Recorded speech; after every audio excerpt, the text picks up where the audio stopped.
Good evening. My name is Michelle McGrath, and we're live here from Moore Park, where we're having our first webinar as part of our virtual calf week in conjunction with Teagasc and AHI. I would like to welcome you all tonight and thank you for registering. We have a very interesting panel lined up to discuss housing and preparing for the calf period. So join me now to meet the panel in studio.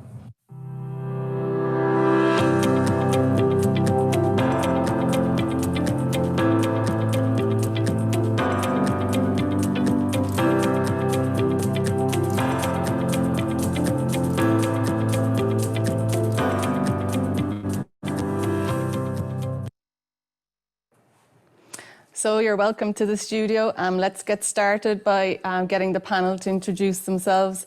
So we have Joe Patton here from Teagasc. Welcome, Joe. Thanks for joining us. Would you like to give us a brief description of yourself, please? Hi, Michelle. Yeah, sure. I'm a ruminant nutritionist working with Teagasc, so I'm working across dairy and beef systems, looking at mineral, vitamin, and energy and protein nutrition for the stock. Great, thanks, Joe. And Martina Harrington from Teagasc also. Thanks, Michelle. Yeah, I'm Martina Harrington. I'm a cattle specialist working with Teagasc. I mainly cover the counties in the southeast, working with advisors and farmers. Great, thanks, Martina. And finally, Charles Chavaz from Zoetis. Thanks, Michelle. Yeah, Charles Chavaz from Zoetis, area veterinary manager. I was a vet in general practice for 25 years, but I've been in the industry for the last 10, and my interests are calf health and calf rearing systems. Great. So as you can see, we have a very varied panel, and we look forward to a very interactive webinar tonight. So just some housekeeping. There's the questions and answers section at the bottom of your computer or phone, whichever you're using. And this, we want to encourage you to write in any questions you have in relation to the topics we're discussing tonight. So the topics we are discussing tonight are preparing for the calf season and also calf housing. So we'll have a mixture of some videos and then some questions and answers. So we'll keep it very interactive, as I say, and we encourage you to get your questions in early. So we'll start off by with our first video. It's on preparing for the calving season, and it's 3 minutes long, and we'll be back to you after that with some questions.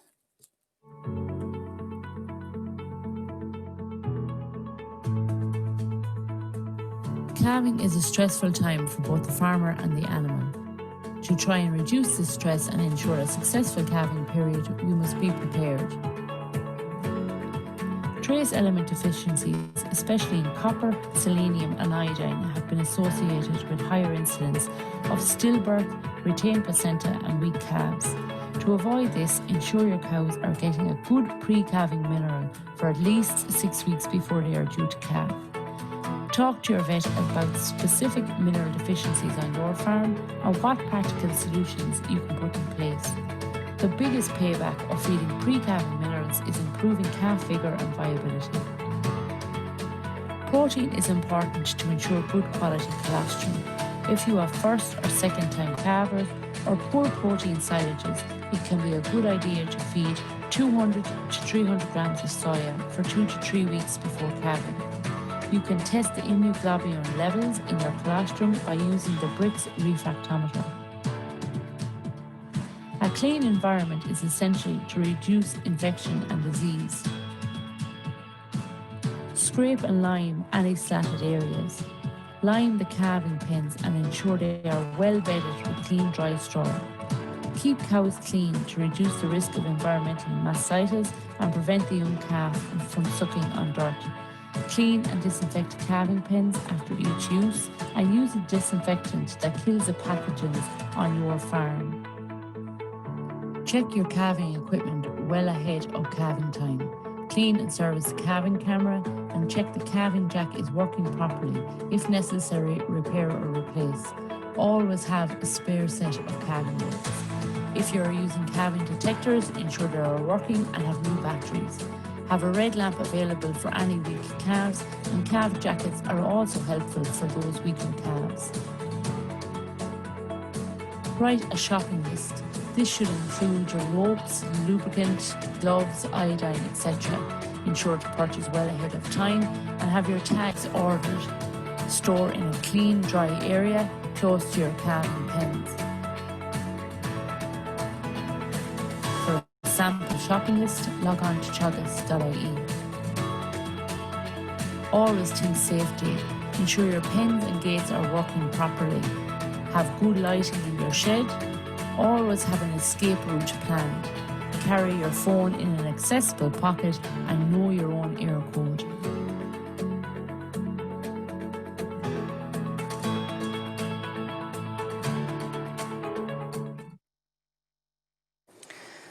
So as you saw in the video there, it mentions pre-calving minerals. And Joe, I just wonder, could you talk to us in a bit more detail about what minerals are actually important and some general advice around picking a pre-calving mineral, please? Yeah, okay. So I suppose the thing to remember here, Michelle, is we have to be conscious of quantity and quality as well. I think sometimes we spend an awful lot of time talking about the spec of the mineral, and sometimes then maybe at farm level the error is in the amount fed. So it is important to measure out whatever it says on the bag, that's what should be fed. So generally 100 to 120 grams of a good quality pre-calver mineral for probably 6 weeks pre-calving is what we'd be talking about. So what's made up in that, really, we're talking about we have our macro minerals, or our big chunky minerals like magnesium and phosphorus as well. So particularly magnesium, maybe for improving improving milk fever, the success around that. So maybe 20% to 25% magnesium would be needed,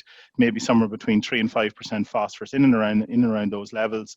No added calcium, obviously. So those are the big chunky minerals, and look, they have to be fed every day. Like they're so big and so chunky that a bolus won't cover those, right? That's the important point. We have to make sure to feed them every day. A bolus won't do it. Now, the trace elements that were mentioned in the video, things like selenium, iodine, copper, cobalt, manganese, all those, they're needed in tiny quantities every day, so milligrams per day. So generally speaking, a good quality mineral should contain adequate levels of all of those. And I suppose speak to your advisor or to your vet maybe in terms of the specifics on those if you think you've had a problem in the past. So look at where there are issues of deficiency or maybe issues of antagonists previously, maybe feeding some protected trace minerals might be of benefit. And I suppose also on that, we can't forget the vitamins as well, particularly vitamin D, maybe for particularly on the dairy cow side of things for milk fever prevention. I know some herds over the last couple of years have had good responses to feeding additional vitamin D from a milk fever prevention point of view. So look at, people have this argument then about whether it should be bucket licks or whether it should be dusted minerals. I think really to ensure consistency, probably a dusted mineral on the silage for maybe 6 weeks pre-calving goes an awful long way.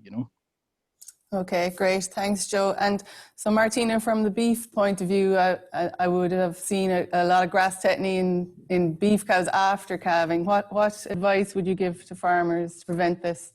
Yeah, I suppose like just going on what Joe said there with the pre-calving minerals first. We would be also recommending the dusting on the silage, and it's the same thing that 100 grams.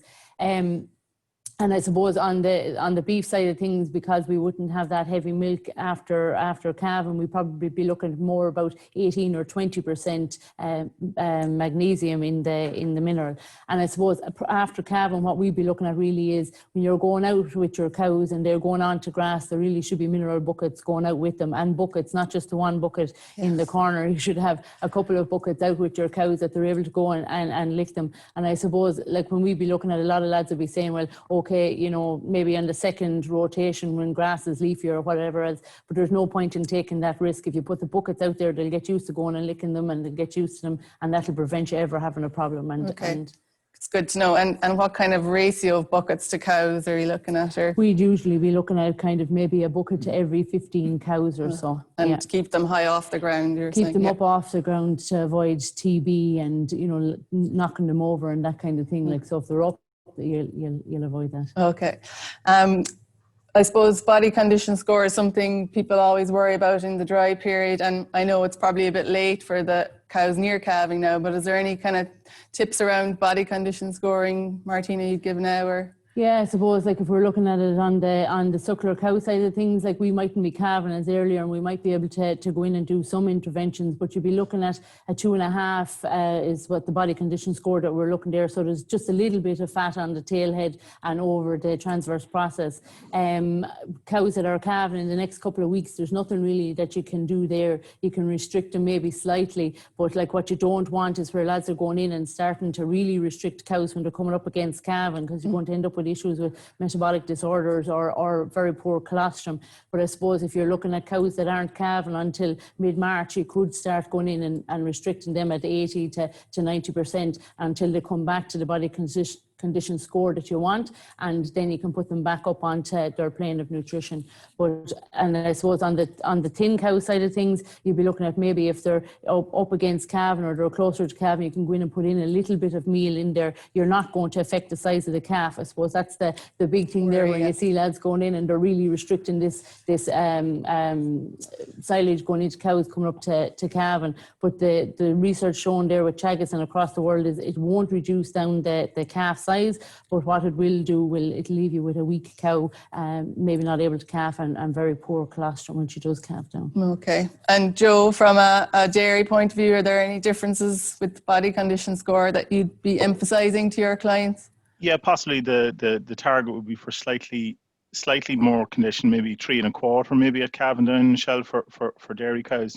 But again, as Martina said there, we don't want to have over-condition, because over-conditioned cows, when you see fat sort of accumulating at the tailhead, really, you are starting to get into risk of milk fever, particularly with older cows, maybe sort of fourth calvers and upwards. So it's something that maybe guys could do maybe in the next week or so, is, just when silage is put in and pushed up sometime, even tomorrow, go and have a look along behind the cows and see if there's a lot of fat accumulating on the tailhead. It might be time to just make sure not to overdo, particularly on the later calvers. So I suppose if we are in that situation and they're over conditioned, I suppose the later calvers we can do something about. But as they're coming into the last 2 weeks pre-calving, really, we shouldn't be restricting feed intake. We're probably looking at maybe being a little bit more careful in terms of maybe boluses, calcium boluses or something like that on the older cows that calve first. So certainly 3.25 is where we'd be talking about, not much more than that.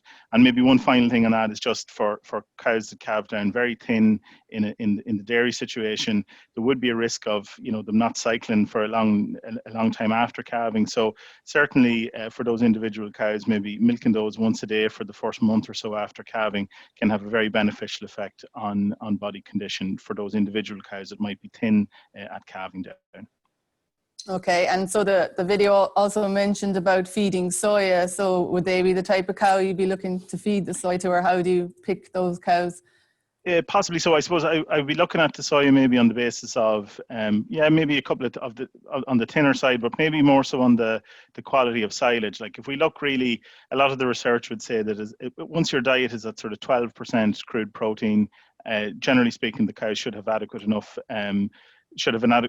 protein to ensure colostrum quality. All right. So look at, if the silage is quite poor, so low to mid 60s in DMD and low in protein, there could be a positive response to in terms of colostrum quality for feeding a little bit of soya from just maybe a couple of weeks, 10 to 14 days pre-calving. You don't need to do much more than that.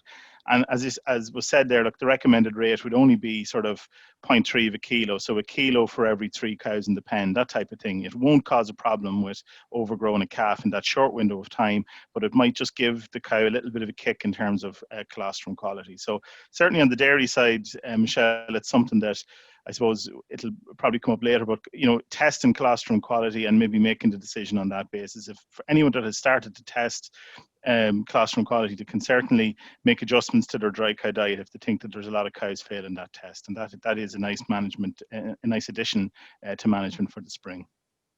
Okay, thanks, Joe. And you mentioned colostrum there, and as the week goes on, we're going to be discussing more about colostrum in the podcast and the other webinar. So, but it's good to, it's a multifactorial calves. It's not just one thing. There's so many areas to get it right. So, yeah, we need to be aware of them all. I suppose, Charles, just in relation to hygiene and cleanliness, how important are clean sheds, or is it too late to power wash a shed now if they haven't done it already before the calving starts? Or hygiene is essential. I mean, there's attention to detail. It's really important. But on the other hand, one of the challenges at this time is getting things to dry out again afterwards. So you'd hope people would have had those sheds already. In my experience when I was in practice, the problem isn't now. The problem is what's happened when we have an outbreak of disease. We get a lot of scour in, March, beginning of March. Often we get through February, no problem. And now you've got a house full of calves, and you've got a hygiene problem. And the obvious solution to a hygiene problem is to go in there and hose it down. Mm-hmm. But actually, that's what you can't do, because as soon as you do that, you add a lot of moisture to the environment, which stirs up all the bugs low down, puts them into an aerosol. And the next thing we've got the risk of is getting respiratory disease. So we have to try and design sheds, and we'll come on to that in the next video, which take this into consideration and make it easy to clean out. But one thing you can do is get in there and muck it out. And in mucking out, you move all the bugs and the muck, but you also move a lot of moisture, which is good. And then I'd be talking about putting lime down, plenty of straw down, and bringing them back in again. But really, we can't, hosing sheds down when animals are in the shed is always a no-no. Okay, and how important is a good bed, or how much would you consider a good bed of straw or for a small calf? Calves should be able to lie down in the straw and effectively nest. And what they mean that is that if a calf is lying on its side, its hocks should be covered. So, there needs to be sort of 6 to 10 inches of straw. But, again, if you kneel down in it, if it feels comfortable, that's not a bad place to start. The other thing, of course, is that, when you stand up again, your knees should be dry as well. Okay. So we have a couple of questions coming in there already. And again, I encourage you to send them in if you have any. It's for either Joe or Martina. It's from Thomas. Thank you, Thomas. And it's, can you feed the double recommended level of minerals? And are there any negative effects to this? I guess it's probably more for you, Joe. Yeah, I would be saying we should stick to the recommended rate on the bag, Michelle. So that's generally 100 to 120 grams. All right. There are a couple of reasons for that. Sometimes phosphorus in particular, if there's a high level of phosphorus included in the mineral, sometimes overfeeding phosphorus to cows on the point of calving can be a bad idea. You can actually cause more problems than you'll fix. I suppose the one thing I would say about that is we would have said this to people in the past, if they have their standard dry cow mineral in place and they feel that they need a little bit of extra magnesium in particular in the week before calving, there's no harm maybe in dusting an extra 20 grams of CalMag or even mag chloride in something like a magnesium product, if you like, rather than feeding another 50 grams of the entire mineral, because you're going to overdo certain minerals when possibly all you need is a bit of extra magnesium for those few days. So certainly try and buy a mineral that has the right level of magnesium in it from the start. But if you're short of that and you've already bought it, topping up with a little mag on the point of calving is probably a better idea than starting to double up the levels of mineral overall. Yeah, thanks, Joe. That's good tip, actually. And a similar question, I guess, if someone is late starting to feed the minerals, what should they do?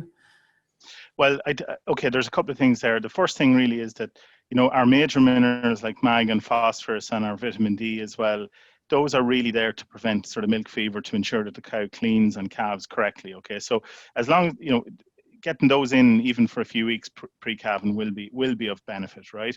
The trace minerals, some of those are fed for longer to sort of build up the levels in the cow over time. I would say that it's if you're late starting, you just have to get going on it. You'll probably get over the hump in terms of milk fever if you're in for a few weeks, and it's probably a case then of continuing to feed a mineralized concentrate post-calving, particularly in a dairy situation. The cow will have a strong requirement for trace minerals and vitamins post-calving, so ensure that there's a good level of vitamins and minerals in the post-calving nut will probably help to build the trace minerals over time into the spring. Okay, and what is your feeling on like mineral boluses? You mentioned them there earlier. Yeah, look, I think obviously mineral boluses do their job. They provide the right minerals at the right time. I suppose the one thing we would say about the mineral bolus is don't forget that you also need to feed the macro minerals. So if you think about what we're talking about here, we're talking about feeding a mineral that's 25% or close to 25% magnesium. So that's about 25 grams of mag for the day, right? So count that up it's over a kilogram of magnesium that will be fed to the dry cow over the dry period. There's no bolus big enough to deliver that. So if there's a particular trace element deficiency on the farm, certainly a targeted bolus can help. But again, if we have a dusted mineral that has all those included, we would say ensure you meet the requirements, but there's really not much point in doubling up on the minerals, feeding them one on top of the other at that time. Perhaps maybe the bolus might be of benefit when you're off concentrate in the summertime on grass, something like that. Certainly there would be an option, but I would say pick a source of mineral and go with that rather than doubling up. Okay, thanks, Joe. So I suppose getting back to our topic tonight, which is preparation for the calving period. The video mentioned about a shopping list and calving equipment. What are you seeing are problems on farms, Martina, or what advice would you give to people around this at this stage? I suppose, Michelle, what we're looking at now at this time of the year is when lads are actually in the middle of calving. What you don't want is when you go out and your jack is not working, or you don't have the ropes, or you don't whatever, then you're not able to concentrate on the job at hand. And when by the time you get it, you could have a dead calf or a cow down or whatever. So like what we're looking at is, be prepared, go out, make sure that your sheds are, as Charles said, that your sheds are clean and they're well bedded, that you have your jack is working, your calving cameras are working. If you're using any calving aids like your moo calls, that they're charged and ready to go. And then on the Teagasc website, we have basically a shopping list, which just lists out, just makes it easier for you, your iodine, your gloves, your ropes. Always have a spare set of ropes. Make sure you have your tags ordered so that you have all of those there that are ready at hand and you're not distracted. You can just get on then with the job at hand. Okay, great, thanks. And I suppose Charles, you're a member of the TWG for calf care, which has developed a lot of resources for our farmers, and they're available on the AHI website. Just in case people aren't aware of them, they're very useful, and we're updating them at the moment, aren't we, Charles, with the colostrum and the housing. There's a new housing one going to be available in the next few weeks, so just keep an eye out on the social media and website for when that will be released. So I don't think there's any more questions on this area at the moment, but we will have more time later if anyone else thinks of something in the meantime. So our next video is on ventilation and calf housing and important factors to consider. So we'll look at that now, and then we'll have another discussion after that. Thank you. The things that we need in a good calf housing facilities are a clean, dry, draft-free, well-ventilated house. And this house should have easy access to milk replacer, concentrate feeding, straw and water. Well, before any calving season begins, or before you buy in your purchased calves, all sheds should be well cleaned out. They should be power washed, disinfected and left with adequate time to dry. In order to ensure that the calf has a good dry bed, it is very easy to do a simple test. You go into the calf shed and you kneel down in the bed with the calves. When you stand up, if the two knees of your trousers are damp or wet, the calf pen is too wet and additional straw needs to be applied, or better seepage situation needs to be found. Every calf pen should have a good slope on it with a 1 in 20 fall from the back to the front to ensure that all seepage is collected at a channel along the front of the pen. There should be no seepage transferring from one pen to the other, as this can transfer disease. Most calf houses are served by natural ventilation, where they have a stack effect where the air comes in and sucked up through the outlet. If you haven't got that, you may use mechanical ventilation, where air is mechanically brought in through a ventilation system. In order to provide a draft-free environment for the calves, it is important that there's no low-lying drafts. All air inlets should be well above the calf height. And also it's important that no outlet allows air to come back in and be blowing down on top of the calves. The inlet and outlet are very important in the calf shed in that they remove a lot of gases, potentially viruses that may be within the shed. So the outlet needs to be a minimum of 1.5 meters above the inlet. This should also be covered that there's no rainfall comes back in through the outlet. The inlet then should be a minimum of 2 to 4 times the outlet, and this should be above the calf height. The inlet is very well served by Yorkshire boarding, which is 2 rows of space boards.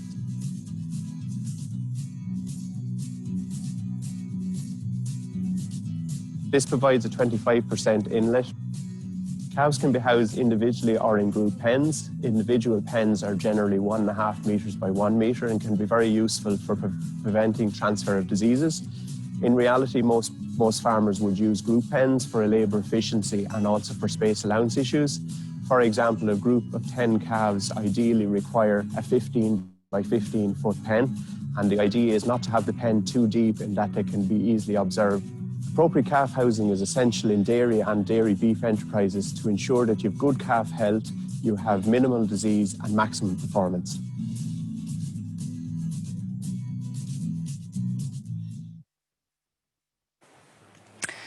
So the video spoke about Yorkshire boarding there, Charles, and I see you've brought on a lovely demonstration here for us. Could you go through it a bit in detail, because some people mightn't be aware of it, and even I think it's much easier to describe it when you have it there in front of you. Exactly, Michelle, and the attention to detail is really important when we're talking about Yorkshire boarding. This is Yorkshire boarding as opposed to space boarding. Space boarding you can see through. You can't see through Yorkshire boarding, and you shouldn't be able to see you through Yorkshire boarding, whichever angle you look at it. And what it consists of is 6-inch boards, and here we've got a 2-inch gap, and then the 2 rows are separated by 2 inches as well. But what's really important when you're putting up Yorkshire boarding is that the center of this gap meets the center of that board there. And when you're doing a long shed that may be 5 bays long, it's very easy to start off correctly and then get slightly out of kilter as you go down. And before you get to the end of it, you're in the 4th bay, and all of a sudden the gaps are meeting the gaps. And that's where Yorkshire boarding will fail. My advice when people are putting up Yorkshire boarding is put up the inner row boards first of all, then put up your spacer here, and then put up the outer ones, but start on the middle bay and work outwards. Now, as I said, this has got a 6-inch board with a 2-inch gap, and this would be suitable for a sheltered site.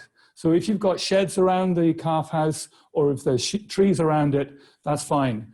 But actually, in a lot of places in Ireland, we find that calf sheds are on the top of hills, they're in exposed sites, in which case this could be too big. So therefore, what I would then consider doing is having a 6-inch board with a 1-inch gap, and then the 2 rows are separated by 1 inch as well.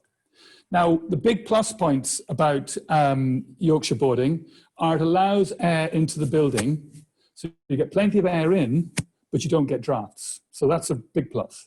Again, the rain can batter against this, but it won't get past this board here, so it drops out again. So the calf lying on the inside here is fine, it's not getting wet, and the bedding isn't getting wet either. And then finally, wood is an insulator. You can hold on to a piece of wood all day on a frosty day. You won't hold on to a piece of metal. So this is helping to keep the shed warmer as well, which again, we'll come on to that in the discussion as we go through it. So a lot going for Yorkshire boarding. And like in terms of how long will they last, or do people need to treat them, or are there anything in particular you could do? Or it'd be better to use treated timber, but the real thing that'll make this survive is making sure it's put up properly. So make sure that guttering or the chutes cover the top of the end grain here. If water's falling straight down on top here, I'm afraid, it gets into the end grain, it could rot. And again, at the bottom, don't have it sitting on the wall. It's better to design it so that either it's just away from the wall or just off the top of the wall, because otherwise water can suck up into it. But we all know this, wood in the vertical plane doesn't rot. And you know that if you go out into the field, the main fence posts, they last for years. They rot at the base where they're getting wet, dry, wet, dry, wet, dry, which is why it's so important to make sure it's not sitting in water when you put it up. Very good. So I suppose back to you, Joe. What kind of problems are you seeing on dairy farm when you're out and about in relation to calf housing, or any advice for the farmers? I think the big problem with calf housing, Michelle, is there's not enough of it. Very simply. That is the issue. It's space, really. You do see some very nicely designed sheds, and maybe sheds that were built possibly maybe 10 years ago or something, and they're really well designed. They have the right slope, they have the nice ventilation, as Charles after describing, and you still have problems. And the simple reason is there's just too many calves. 10%, 20% too many calves in the system. So I think that's probably the thing I think we would be encouraging people to do, and our advisors would be doing the same, and we'll help you calculate that out for anyone who wants to do it, is really to focus on putting a maximum, or a maximum number of calves in putting a limit on the number of calves that go into the shed at maximum, basically. So if you say that there's enough space for 25 calves in that shed, you shouldn't put 27 calves into it. That is to me is the problem at farm level. And when you do those calculations and you work it out, you do see then what level of deficiency or what level of a gap you have to make up. And then it's up to, I suppose, your own imagination and your own ingenuity as to how you're going to make the difference. But for farms that have struggled over the last couple of years and that have put extra space on the yard, be that extra igloos, extra hutches, access to a different shed that's converted, whatever it might be, the general health of the cows overall will tend to improve. So space is the big thing. And just one final point on that maybe is that, sometimes there's a bit of a perception out there that it's the compactness of calving that causes problems on farms, that all these cows calving together is the issue. But what I would sort of tend to see out there actually would be that the farms that really have nailed down their 6-week calving rate tend to have the best facilities actually. They've planned for it and things go relatively well. It's a mix of calf ages and a calf season that drags on from January until May.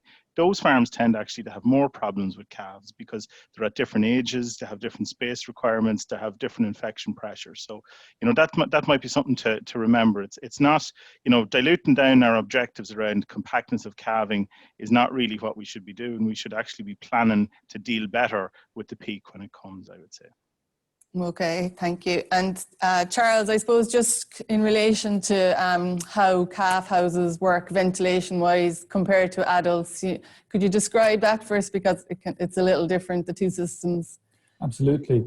When we've got adult cows or weanlings or suckler cows with suckler calves, the cows and the weanlings generate a lot of heat, and that's because they're ruminants, and ruminants produce a lot of heat. And as a result, because they produce hot air rises, and effectively that'll leave the building as long as there is an opening in the top ridge. And because air is moved out of the top of the building, then fresh air can be drawn in from the sides. So that's how basically weanling sheds work, and that's how suckler and calf operations will work. And that's called the stack effect. But for dairy calves or dairy to beef calves that have been bought in for that system, they don't produce heat. They're about as efficient as us as producing heat, which is very inefficient. So as a result, we can't rely on that to drive the system. So what makes calf sheds work in Ireland is the wind, which fortunately blows most of the time here. And it's the wind hitting the side of the building, and some of that is going to be pushed through your Yorkshire boarding, and it's actually going to be pushed through there, but not to create a draft, but it'll push through and it'll go out the other side. So effectively, we're getting air moving through the building that way. But the other thing is that when you've got a ridge and you've got the wind hitting the side of the roof, running up the roof, you create negative air pressure right at the ridge at the top there. And that effectively sucks air out as well. So those two things are going to drive ventilation. But it's really important that you've got air coming in from both sides. It's also really important that the sheds aren't too wide. Ideally, a calf shed is no more than 30 to 35 feet, which is only sort of 10 to 12 meters. Any wider than that, and we actually have problems. There are also plenty of places, because in this country we hate to waste a wall, so we frequently build onto sheds, and as a result we're blocked off one of the inlets effectively. So there are situations we find where actually there is no way you can rely on it being naturally ventilated. And then we can look at positive pressure ventilation, which is where you effectively put a fan in with a long tube, plastic tube, which is specially designed, fitted at the right height to blow air into the house, which doesn't create drafts, doesn't end up with calves getting cold, but does give them enough ventilation. And talking about the Yorkshire boarding is all very well, but it's the 18th of January today. No one can go and put up Yorkshire boarding, in my opinion, for this calving season. That boat has sailed. If you are in trouble and you realize, gosh, I had trouble last year with ventilation, I've done nothing about it, the fan actually would be the quickest thing to do as a quick fix. I'm not, and in some systems are designed around fans, but if you wanted a quick fix. And is it easy to get those, or how do you go about that? Or the easiest thing for me to say to people is get onto Google, put in ventilation, calf, Ireland, shed. You do that, because I did it this afternoon, it'll bring up a company based here in Ireland that can deliver. I don't know how quickly they can deliver, but I know that they can deliver. It's only a matter of cutting a hole in the end of the building, stretching a wire down it, and sticking a fan in. It's not not like taking the whole of a shed off and putting it up with. But you were saying the air spaces, they have to be tailor-made for the shed. Very much so, tailor-made. And for instance, a tube can only ventilate about 10 to 12 meters width. So if you've got a very wide shed, you may have to put 2 of these in. Okay. But there are specialists who basically will measure up your shed, see exactly how it's fitting, and will give you the right holes in the right places. Okay. And one last thing to say about them, they are an inlet, they're driving air in. We still need outlets. So you still need to have an outlet, because if you just drive air into the shed and there isn't a way of getting out, then the bugs are just circulating around, the moisture is circulating around and not getting out of the building. So we do have to let the air out as well. So does it still use the same outlet? Can still use the same outlet. And a ridge outlet, again, is the ideal, would be the thing to do there, yeah. I suppose one problem we'd see in Ireland is because calves are born at a kind of a colder time of year, is keeping them warm, and the effect of like cold stress might, you know, they might be more susceptible to disease.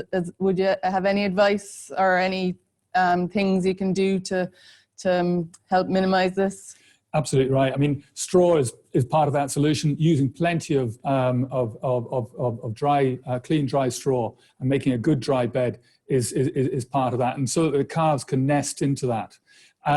Making sure that the bed doesn't get wet. And now part of that's around the design of the shed, because if you've got good sloping floors, then you will find that the bed doesn't get damp as quickly. Mm-hmm. To come back to Joe's point about stocking rates, you know, if a shed is overstocked, you're going to have to change the bedding much more frequently. And that frequently can be the thing that tips the balance.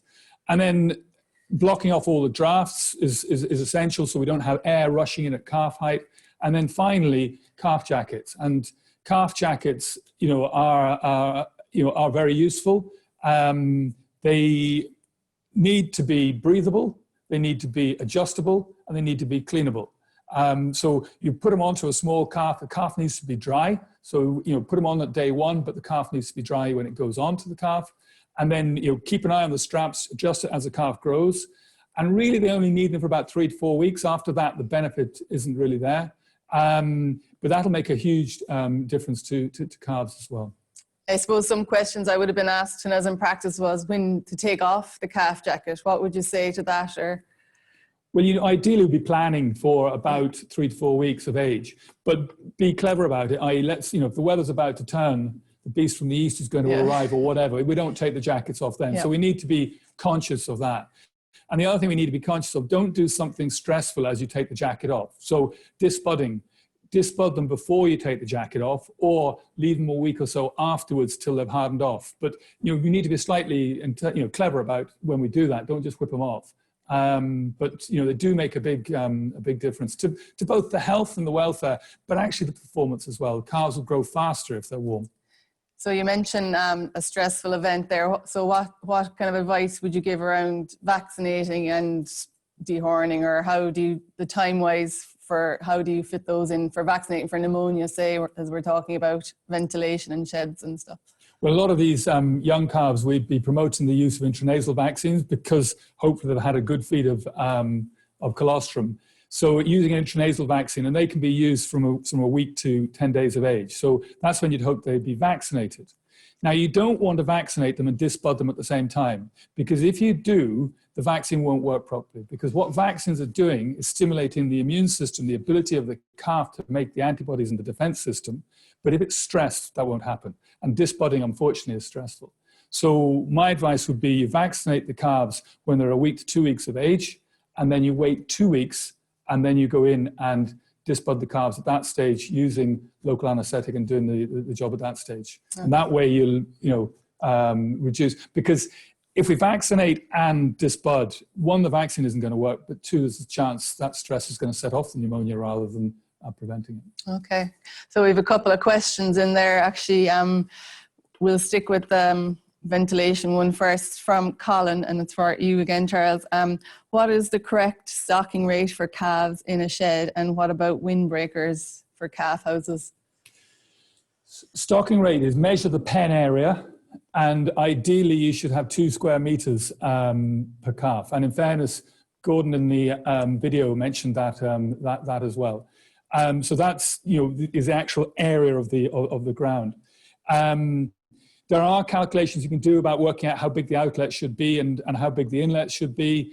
I'd suggest you possibly contact either a vet or your Teagasc advisor on that one. I mean, the figure is 0.04 meters squared for an outlet per calf. You multiply that up, and then you need twice that area coming in from the sides.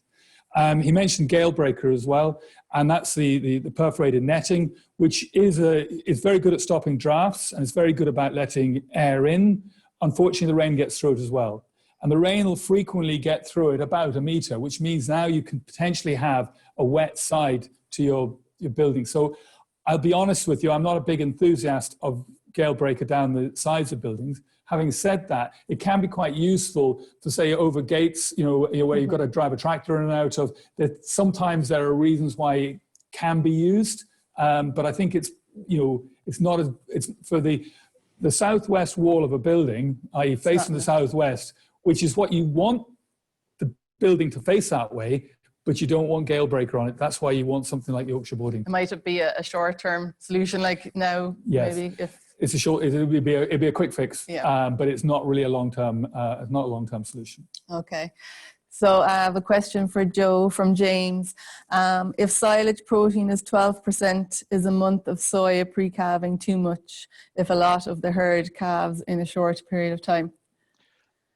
It is, yeah. Look, I would say that if you're at 12% and the silage intakes are good and silage quality is good, I'd be questioning the need for soya at all, really, to be honest with you. I think 12% is the magic number. We'd be talking really more the soya being of use if you were talking about sort of mid-60s DMD silage, 10% protein, that kind of stuff. We saw, I suppose, to be fair, Michelle, probably in the winter of 18 when after the drought in the summer, where a lot of people made silage in September and October and things like that to try and make up the difference, and then that was fed to cows at the time of calving. That's when the soya really would come into its own. Maybe on your suckler systems for the first calvers it would be of use, but I don't think for the majority of people with good silage, I think it should be okay. But as I say, test your colostrum quality, and that'll tell you how you're getting on. I think if there's most of them are passing it, or the great majority of cows are passing that test, you'd really question whether it's worth the effort or the cost of the additional soya, but certainly needed if silage quality is poor. Okay, thanks, Joe. Martina, I suppose we're on about preparing, and I know, picking your cows and cow selection. What kind of ways can people, or what tools can people use to select the right cows that are calving close together, or go about calving dates and stuff? I suppose it's using your scanning results, really, Michelle, so that people know they've scanned their cows, they know what dates that their cows are going to calve, and then that they're penned accordingly, so they'll be able to feed them accordingly, and then when they've calved, they're able to move them on to a better quality ration or silages after the calve. And I suppose the two things that we'd use there is there's the ICBF has a pregnancy diagnosis, and you put in your scanning results into that, and then it'll print you out a report, which will basically your expected calving report, and that'll tell you, it'll list down all your cows by their jumbo tag. It'll give you the date that they're going to calve, and it'll give you the sire that they're in calf 2 if you're using AI, or if it's your own stock bull, or you can simply just put it in onto an Excel sheet yourself or write it down, and that way well, my cow is going to calve when. If it's twins, make sure to highlight that it's twins, and so that'll give you an idea of when your peak workload is going to be. Okay, great, very good. And is it difficult to do you have to be a member of ICBF, or can anyone, or what's the story? Yeah, you have to be a part of the Herd Plus, so that's where you have to pay the extra €60. So that's fairly simple you can either ring ICBF and you can pay them over the phone and they'll make you a member of Herd Plus straight away, or you can go in online, print out the application form, fill it up, and enclose a cheque and send it down to Bandon in Cork. We've another question in there. It's for Charles again. You're getting a grilling tonight, Charles. What is the correct temperature to have in the calf house, and what about vented sheeting? The first part of that question I like. The second part is going to get me going, but I'll come to that. But no, it's a very good question, and the ideal temperature for calf house is somewhere between 15 degrees and 20 degrees. And the challenge we have in this country is that most of our cows calve down between the end of January and the end of April. I mean, and the temperature doesn't reach that, because actually, as I said earlier, calves don't generate heat. So therefore, if the air temperature outside is today 7 degrees, guess what the temperature in the calf house is? It's 7. But there's going to be days in March when it's going to be sitting around 3 or 4, so it's a lot lower. And that's the challenge we have. And in reality, we're never going to get them to the ideal temperature. Calf jackets would probably do it, but without calf jackets, you're never going to get calves up to the right temperature. It just isn't going to happen. And then you got me on one of my favorites, vented sheeting. Okay, it's made of metal. So that's one issue I have with it, because that means when you ask about temperature, well, if it's made of metal, it's going to lose heat quicker. It's also going to gain heat on a sunny day. So you get these massive fluctuations potentially inside the shed. Biggest problem with it, though, is the amount of air it lets in, because it doesn't let in as much air as everyone thinks it does, even when it's brand new and it's clean. Now, if you have, say, a 6-inch board with a 2-inch gap, which is what we showed you there, that means you've got 8 inches altogether. And if you take 2 inches away, that means it's 25% open. So that's what we call the porosity. Okay. The porosity of vented sheeting is 5%. Okay. So in other words, to get the same amount of air into the side of a building that you could get from a 25% open Yorkshire boarding, it'd have to be 5 times higher. We'd have to start building cathedrals to get the air in. The economics don't add up, and I'm sorry, but it is not suitable for calf sheds. Okay, well, I think you answered that one anyway, Charles. I was quite polite about it. And another one, can you wash down the concrete apron that the calves are fed on with a volume washer, or will it make the shed too damp? Brilliant question. I understand exactly where the person's coming from, because they want to have a clean and it's clean and cleanable, and they want to do that. But actually, no, don't wash it down, because in washing it down, you're adding water to the environment. In adding water to the environment, you're doing 3 things that are bad news. One, bugs don't survive in a dry environment, so you're increasing the chances of bugs surviving. Bugs don't have wings. Viruses don't have wings. They rely on moisture droplets. So you have a dry environment, they won't move around. If you wash down that area, you'll just increase the amount of water droplets. And then the other thing they do, as soon as you add water to the environment, because of latent heat of vaporization, which you did in your lead insert, you get colder. So if you walk into a wet shed, it's colder. So you're bringing the temperature down. So ideally, we design aprons that are just brushed off, so they're quite smooth, and they've got a good slope on them, 1 in 20, so that we can clean it off just using a squeegee and scrape it off. So yes, it's not as clean as washing it down, but the problem is you can't add water to the environment. Okay. So I suppose sometimes people think like that there's one quick fix to calves or calf housing or calf problems, but what you're saying really, or what we're all trying to say, is there isn't, and there's lots of little things that you have to do. Martina, what would be kind of the main problems you'd see going out onto beef farms? Or yeah, and I suppose it goes back to some of what Charles had said, like drafts are probably one of the biggest things that we'd see in the sheds. Yes. Like, you know, you'd have doors there and you'd be looking at drafts coming in, and you know, most people when they're in their sheds, they're standing in their wellies and they might have leggings on them, so they're not feeling that draft. So like you really do need to kind of get down at the level that your calf is lying at.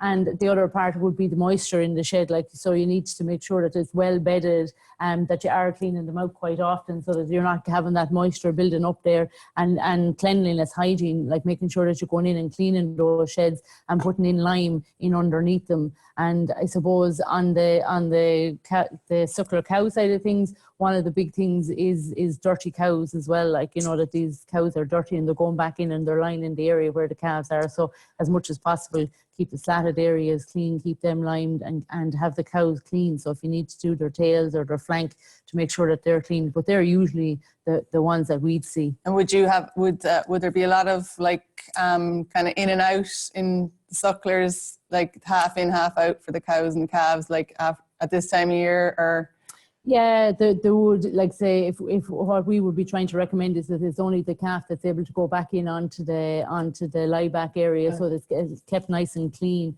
for those, like, and you don't have the cow going in and dragging muck and dirt in with her. But at least if the slatted area is clean and it's limed, you're not going to have that same level. And the other big thing then is the drafts, and maybe just going and getting a bit of rubber or getting a bit of sheeting onto those gates and onto the edges of the doors, just to stop that draft coming in at the. And now is the time to do that. And now and it can be very simple. A few Tech screws and a bit of rubber around the doors, it can make a huge difference. Because as you say, it's at the level of the calf. At the level of the important. Calf. Yeah. I don't think we've any more questions there. So can I ask you, Joe, I'll start with you. What are your kind of key messages for people to take away tonight from what we were talking about? Yeah, I suppose just from a feeding point of view, pre-calving, Michelle, it's just really making sure body condition is correct, making sure that our mineral nutrition is correct, and that our protein nutrition is correct as well, which gives the cow the better chance of having a trouble-free calving and also having enough colostrum. And I think once you have that and the calf gets the required amount of colostrum, it's off to a great start. So I think, maybe a lot of the time people mightn't associate attention to detail on pre-calving feeding. They mightn't associate that with calf health, but there is a strong link there. So over the next couple of weeks, just make sure to get your mineral and your protein and energy nutrition right, and it'll help with calf health in the longer term. Okay, thanks, Joe. And Martina, from the beef side, is there any other things you'd add? It's kind of the same thing. Is that body condition score is hugely important. Firstly, for the cow to be able to calve down, and then also that she's the good body condition score, that she's on a positive plane of nutrition afterwards, and that she will go back in calf. And I suppose the other thing, which on the suckler side of the house, is the safety element. Like, we have a lot of lads that are going in to actually go in and handle cows, like, and heifers in particular, so to make sure and keep an eye on that, like that, when they're going into the shed, that, the gates are working, your calving jacks are working, that you're able to close the gate behind you, that it's not tied, that you have an escape route at all times. Make sure and keep your mobile phone on you and know your air code. And I suppose the mobile phone thing too is to make sure it's somewhere that you can reach it. Like, you'll often see lads, they'll leave it down and they'll go on in to do something or whatever, but make sure that it's in a pocket, either in your leg or in your breast pocket, that, that you're staying safe. Yeah. I suppose, and like a calving crush obviously is essential, but you'd be surprised how many people don't have one of those still. So there's another question after coming in. It's from Noel. In the dairy situation, how long should the calf be left with the cow post-calving? I'll give that to you, Charles. The problem about cows is they're actually a risk to the calf as soon as the calf has been born. And they're a source of, both trauma, they can stand on them, and also of bugs, your rotavirus, your crypto, your cocci, all of these come from cows. So what we should do is move the calf away from the cow to a safe environment as quickly as possible. And that safe environment should be a well-designed calf shed. And if I could just sort of slightly elaborate, not very, very, very briefly, but there are only 5 things that you have to do to create a good calf house. And that is, you need plenty of fresh ventilation, fresh air is essential. We need no drafts, and in fairness, you just touched on the drafts there and prevent them, so we need no drafts. Then we need to make sure that it's dry, we need to make sure it's warm, and it's clean and cleanable. Those 5 things are all we have to do. The challenge is that some of them are pulling in different directions. So the clean and cleanable, we've touched on this. No, the power hose isn't the answer, but the design can make sure that we don't have to use as much water. And in a way, sort of in the last minute, no, you can't go and change a whole ventilation system on the shed now in the next 2 weeks. That isn't possible. But you can go and do something about the drafts. You can do something about thinking, no, I'm not going to be throwing water around this building. So there are things that we can take home from here. Okay. And there's another couple of questions after coming in. From Thomas. Can you successfully rear calves outside using calf hutches and feed once a day from 3 weeks? Well, I know by law we're not allowed to feed once a day for under 4 weeks, so that kind of answers that one. The hutches outside, Joe, do you want to take that one? Yeah, I think, well, first of all, if the calf's in a hutch, they're not outside, Michelle. They're inside, because that sounds like a flippant thing to say, but the environment in a hutch, if it's well managed, can be excellent. The temperature in a hutch, for example, can be often higher than in a cold calf shed. And I know there's people tend to get a little bit sniffy sometimes about calf hutches, but I know back to the Beast from the East in 18, there was plenty of people that said that the warmest calves were the ones in the hutches, and the ones in the big concrete sheds were the ones that were feeling the cold, right? So I think, again, stock and density, good management of the surface and keeping them dry and well bedded and well fed. There's absolutely no reason why cows can't perform in hutches. I think they have to be well set up to allow people to manage them easily and collect the runoff of them. But, you know, as a solution to maybe, you know, a situation maybe where somebody's going to be overcrowded in their yard, would I prefer to see, you know, maybe Charles can comment on this too, that would I prefer to see somebody with a correctly stocked shed plus some hutches alongside it to augment the space, or would I rather see them all pushed into the shed? I'd much prefer to see them spread over and some calves fed in hutch or managed in hutches. And just one other final point maybe on the hutch thing, they're actually quite useful in terms of maybe farms that are selling their bull calves off at a month old. And there's always this issue in concrete sheds where it's the second crop of calves coming in that causes an issue. So maybe the bull calves born in February are fine, and then a few weeks later they're sold, and the cat maybe or maybe not, the shed gets cleaned out, and then another crop of calves goes in. That's generally the problem around Patrick's Day. You see awful trouble like that. The one good advantage of a hutch is that they're actually very easy to clean and dry between batches. Okay, you take your batch out, you power wash them down, they'll dry out in a few hours, and you're back and you have space again. So they're quite flexible actually, and I don't think they should be discounted at all.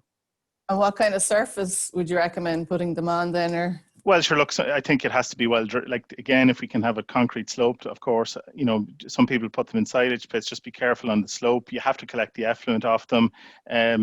So some people might want to raise, maybe put a sort of a raised floor in the hutch itself, maybe, you know, kind of a raised or an artificial slatted floor if possible. But I think if it's well drained on concrete and well bedded, it can work very well. And again, as I say, you know, maybe in a lot of cases, they might be the calves that are destined for sale. So oftentimes, maybe the calves never get too much more than maybe a month old in the hutches, on a dairy situation anyway, which means that the effluent levels on them are going to be relatively small in the young calves. So no, they're a live option, I would say. Okay, thanks, Joe. We're running out of time. I just have one more quick question. I'll give it to Charles there. But if there are any other questions that we didn't answer, we will get back to them in the next day. Will putting lime under straw for young calves pose any danger to the calf health? No, I mean, I hear where you're coming from, but no, I mean, I think is that a gentle dusting of lime, okay, just to soak up a bit of the moisture that you obviously can't remove, and then a decent bed of straw, and you'll be fine with that, yes. Very good. There are still some more questions, but I better wrap it up. I'm getting daggers there from Declan behind the screen. So I just want to thank all my panel tonight, Joe, Martina and Charles. Thanks for making the effort. I know it wasn't easy the way things are. I thank, on behalf of AHI, I'd like to thank Teagasc and Declan for providing the platform for hosting this seminar. And just to remind you what's coming up for the rest of the week, tomorrow there are some videos going to be released on colostrum throughout the day. And there'll be a podcast on the Dairy Edge with Emma Louise Coffey. On Wednesday, we have another live webinar with Stuart Childs is the host, and the topics will be calf diseases, the scouring calf and how to treat it, and also about vaccinating the pregnant cow. And then again on Thursday, there will be videos on feeding the calf, both concentrate and milk. So just to let you know that this webinar has been recorded and it will be available from tomorrow on AHI and Teagasc websites. So I think that's everything. I hope you enjoyed it. Thanks for all the questions and making it more interactive. And stay safe and best of luck for the calving season.